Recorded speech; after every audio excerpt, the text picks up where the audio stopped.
What's going on, everybody? Welcome back to another video. Today I want to pose the question, is Halloween Ends understood? I think that's a big question. I believe it's divided the fan base of the Halloween franchise. And I feel like I want to really start doing some more horror movie, Halloween type content on the channel, especially with Halloween approaching in the next month or so. And also too, I love horror films. They're my favorite type of film media in general, whether it becomes a video games or really anything like that. Like I just love the horror genre in both films, gaming, novels, things like that. I want to start doing that more on the channel. Anyway, I was doing it for a while there, and then I kind of got off of it because there's just a lot more to talk about with gaming that I wanted to talk about. So anyway, I just wanted to pose this question: is Halloween Ends misunderstood, or was Halloween Ends misunderstood? Because obviously this movie came out roughly about a year ago, a little over a year ago, something like that. So we got a little bit of time to let it digest. And I don't know if you guys have really rewatched the film. I would say if you haven't rewatched the film, especially if you're in that camp of someone who didn't particularly like the movie, I honestly would suggest you go back and watch it. I was telling a guy on Twitter last night, he's a little bit of an ignorant asshole. he, he's a buddy of mine. Sorry, I was clearing my throat. He's a buddy of mine. But he, a bit ignorant. I suggest go back and watch it because here's why. I got a lot of thoughts, and this is going to be all over the place. But if you watch my previous, I did a video on this year.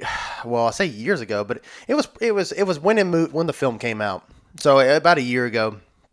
I gave my thoughts on it. Spoiler alert of the video, I didn't really like Halloween Ends. There was a lot of things that I had issues with. I just wasn't a fan of, and it ultimately made me not like the movie. There just wasn't really too many redeeming qualities. Like I was trying to think of some, and the more things that I try to think of that were positive, I could think of like 5 more negative things. So, I was just having a hard time really putting two and two together and really trying to construct my thoughts in a way that made logistical sense, and while also not being a complete ass and destroying the film because I don't like things that happened in it. So I will say, coming off just right off the jump, a lot of my criticisms are still there. And again, I'm gonna be all over the place. The fact that Michael Myers is not a focus in this film is a disaster. It's an absolute travesty.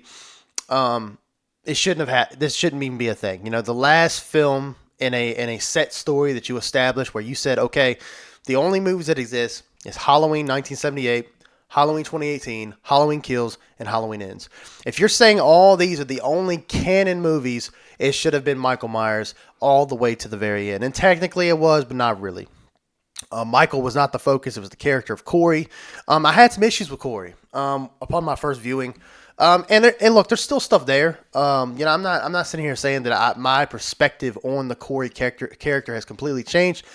But I will say, I think that I just have to admit it. I think what they were trying to do with Corey and just everything surrounding that and embodying Michael Myers and things like that, I honestly liked it way more this time around. Now, this is my 3rd time watching the film. I watched it one time at the theater. Then I watched it again on Peacock to prepare for my episode of the podcast, which, by the way, I'll try to put those videos and podcast episodes at the end of this video. So definitely go check those out. But I've watched it 3 times. So like I said, once at the movies, once on Peacock, and then I watched it again yesterday, like in the evening with some family. And my opinion has changed ever so slightly with every viewing of the film. I felt like when I watched it the first 2 times, my feelings had not changed at all. But after letting it sit, I'll have to say I like this movie a lot better. Like I said, I like the stuff around Corey. I thought his the tragedy that happened at the very beginning with him accidentally killing the boy that he was babysitting. Honestly, I love that intro. I think I said this. I believe I said this when I watched it. I could be wrong, so I apologize. I've made a lot of videos and I've done a lot of podcast episodes, so forgive me. But I feel like I liked this intro when I first watched it. I thought it was interesting. It was different. Like it had that same Halloween vibe to it, but it just ended in more of like a tragedy. Like Michael Myers was nowhere to be found, but just seeing this Corey character, who is a prominent figure in this movie, go through this thing that's pretty much always going to label him as a murderer. And just that final scene where he breaks through the door, he knocks the kid down the banister, he falls to his death because that house is just fucking enormous. He hits the ground, he dies, and then you have the parents rushing to him, and they're trying to make sure he's still responding, and he's obviously not because there was a pretty far drop. And the mother looks up at Corey because Corey's up on the top floor with the knife, looking down on like, oh my god, I can't believe what happened. And she's like, "What did you do?" And right, she said. Then it flips to the intro sequence, and you see Halloween Ends and that iconic blue text from Halloween Season of the Witch. And I vibe with it. The score, like the theme, where it has more of a. I would play it here, but I'm not trying to get this video taken down. But essentially, it had more of that, like you hear that thump thump thump thump over the original Halloween score, and I was like, honestly, I'm watching this time, and I'm like, I really fucking dug this intro. I really liked it. It was different. It was unique, but it still felt very Halloween to me. I don't know. I can't put my finger on it because it's not like we've seen this before. Like. We always usually have something connected to Michael Myers. Yes, Michael was mentioned in this intro, but there's no signs of him. He wasn't the one who killed the boy. And it was just interesting. I guess like I really dug it this time around, and I liked it before, but I think I liked it even more this time. I still don't like the relationship bullshit between Allison and Corey. I thought that stuff was the weakest part of the movie, and I did not like it. I still don't like it here. It's very corny. The dialogue is just not. It's almost like they got the Riverdale writers to come on and do the dialogue for this film. And that's not criticizing the Riverdale creators and the writers over there. I'm sure there's some very talented people, but that's what it felt like. It felt like they really were taking Riverdale lines and putting them in this movie, and it's downright cringy at times, man. We need to go kick somebody today? No, I got this.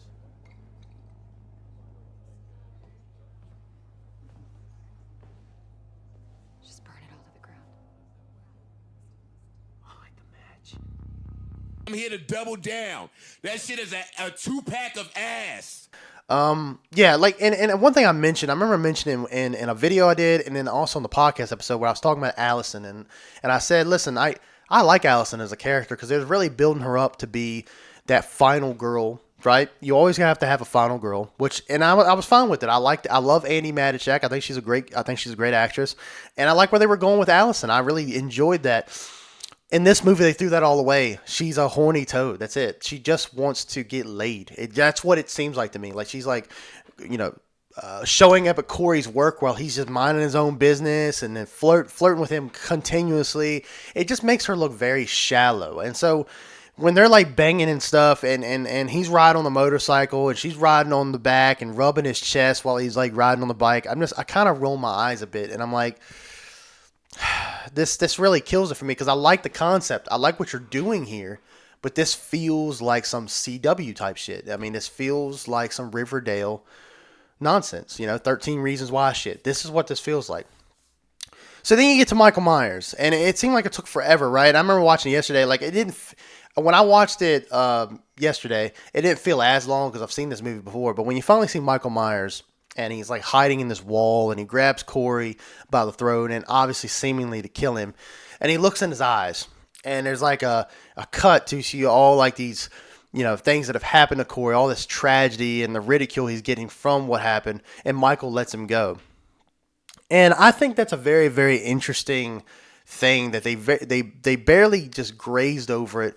I know they made a novel on it, and I bought it for my sister, and I've been trying to get her to read it so she could tell me. I'm gonna have to read it my damn self, but there's a connection there between the two, and I think it would have been really cool if they explored that a bit more. Like they showed that a little bit. Obviously, Michael, I wouldn't say like respects Corey, but it's almost like he understands in a weird way. Like Michael is actually an understanding uncle or something like that to Corey. And I wish they would have elaborated that a little bit more. And it would have made Corey's transition into the shape a bit more natural. If you would explain a little bit of what happened. Like I don't need somebody like, how like Laurie Strode at the very end of Halloween Kills. And it's really, honestly, when you think about the dialogue, and the dialogue in that movie's trash. Evil dies tonight. You know what I mean? How many times are they going to say that shit? But at the very end, Halloween Kills, Laurie is telling the sheriff, I can't remember what his name is right this second. I might put up on screen, might not, I don't know. But he's kind of like he's in every single one of these movies. And she's talking about like every time Michael kills, he transcends. I get why she's saying that. I get as the viewer. I think we get as the viewer because we've seen Michael Myers in so many movies at this point. We understand what she's saying. Like, every time he kills, he gets more powerful and he's harder to stop. But how does she know that? Right? Because the only time she really had an encounter with him was in 1978. Then she had an encounter with him in 2018. Like, she's only met him 2 separate times, but yet she says that every time he kills, he gets more powerful. So it's almost like there's a whole gap of story that they're not even like talking about, which is it's really annoying. I get why they cut out all the other movies, but when you do stuff like this, and then it just seems kind of, I don't know, misconstrued. Really, it's almost like it's strange because we know as the viewer that as Michael keeps killing, he gets more powerful. Yeah, seemingly, right? Obviously, it doesn't have to be a supernatural thing. It could just be momentum, right? Like, it's think about like basketball, right? If I shoot from the 3 and it goes in like easily, right? More than likely, if I shoot again, it's going to go in. It's just the momentum. You have that feeling, you know that you can do it. I always kind of felt the same thing with Michael. So her saying that, while it is probably true, it's just like, how do you know that? You know what I'm saying? Because he hasn't been out that long. Speaking of which, big elephant in the room, still a huge plot hole. And this is after, again, viewing the movie and liking it more. There's still a plot hole there that why was Michael Myers so weak when he was living down in the sewer? And listen, if you have an explanation, tell me down in the comments, please. I really would like to know. I don't get why he's so weak. I don't quite understand it because I think overall, right, with the end of Halloween Kills and then the end of when Corey accidentally killed the young boy. Pretty sure it's like 4 years of time has gone by, and so he's been down in the sewer for 4 years, and I don't quite understand why is he so weak, because when he was in the penitentiary, or when he was in where he was at, right, he was in there for 40 years, and seemingly when he got out, sorry if I keep hitting my microphone. Seemingly when he got out, he was just as powerful as he was when he went in. He was up to snuff. Like he was able to break out the watch. He had help, but he was able to break out the bus. He was able to kill some people without even really trying. He didn't seem like he was weak. He felt like he was strong. It felt like he was about the strongest he's really ever been. So I don't really understand that. Maybe the new Loomis was maybe feeding him victims, or something. Maybe nobody knew that. Maybe he was, in his room and the doctor when nobody was there was like, bringing in victims and he was killing them the whole time. Maybe that's what they were doing. I don't know.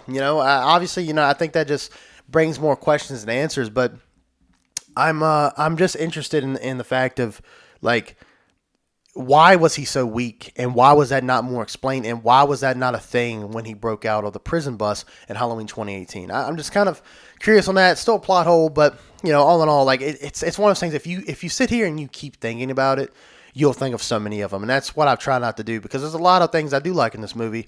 Again, going back to Corey, seeing him, transcend into Michael Myers, and more embody that while wearing his mask, wearing the mechanic jumpsuit, and he kills these bullies, these band geek bullies for some reason. I think that's so stupid. I think honestly, I don't know what the writing was doing there. I don't know if they got bullied by the band and they were like, well, let's put this in there because it's realistic. No, it's not. It might have happened to you because you're a pussy, but how do you let the band geek like bully you like that? How do you let band geeks bully you like that? That's no offense to people in the band. Listen, I know some tough people that are in the band, but I'm just saying, like these dudes do not look tough. There's a guy with a freaking mullet who looks like he's like 100 pounds soaking wet. Then you got some Justin Bieber looking dude, so scrawny, got his hair perfectly placed. And then you got like two girls. One of them, I don't think she doesn't look like she could hurt a fly, and the other one, I don't even know. But this doesn't look like a tough ragtag group of like people. So like I feel like there could have been something there to make it more menacing, make more sense. But they're kind of like picking on Corey and everything, and Corey's way older than them, and so Corey, he ends up pretty much luring them back to his place of work, which is like this junkyard, this mechanic shop. And kills them all. And he kills them all in very unique ways that was very, very reminiscent of Michael Myers and the playfulness that Michael has. And I think that's why we all love Michael Myers, is the playfulness, the child side of him that gets very, very creative and is pretty lucrative in his kills. It's not always just stabbing somebody. Yes, a lot of his kills are that way.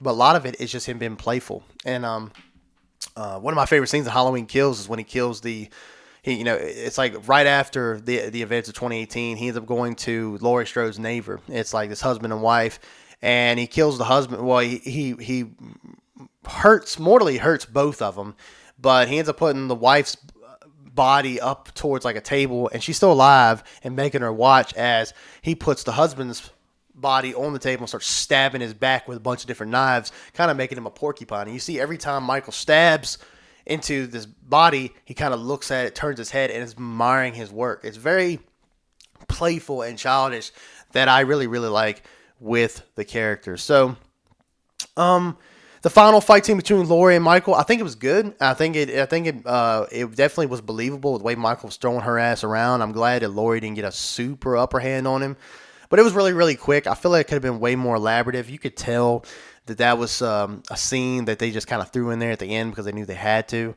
I wish it was a little bit more elaborative, especially for a final like fight between the two.